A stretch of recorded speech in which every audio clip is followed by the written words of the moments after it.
ვაჭარის განათლების სამინისტრო დაინტერესებულ პირებსა თუ შემოქმედებითი ჯგუფებს სხვადასხვა ფესტივალსა და კონკურსში მონაწილეობის მიღების საშუალებას აძლევს.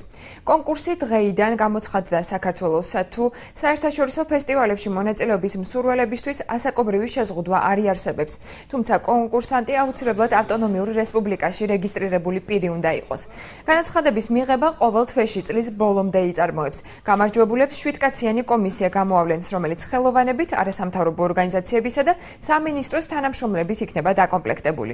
ფესტივალებში, კონკურსებსა და სხვა ღონისძიებებში მონაწილეობის ხელშეწყობის პროგრამის ბიუჯეტი 91,000 ლარია, დაფინანსების მაქსიმალური ოდენობა კი 13,500 ლარი.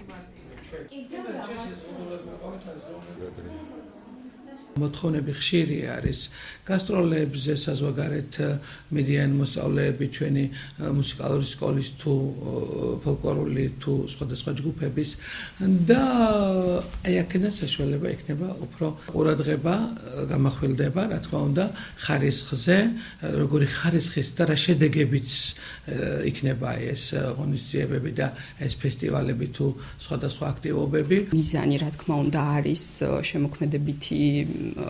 შემოქმედებითი სფეროს წარმომადგენლების ხელშეწყობა, მათი შემოქმედებითი ზრდისა და განვითარებისთვის, ქართული კულტურის პოპულარიზაცია, თუ ეს ეხება საზღვარგარეთ მონაწილეობას, პრიორიტეტები გახლავთ თვითონ პროექტის ღირებულება და მნიშვნელობა, რომელსაც წარმოადგენს კონკურსანტი, ასევე იმ ფესტივალის კონკურსის თუ ღონისძიების მნიშვნელობა, რომელშიც ისინი აპირებენ მონაწილეობის მიღებას.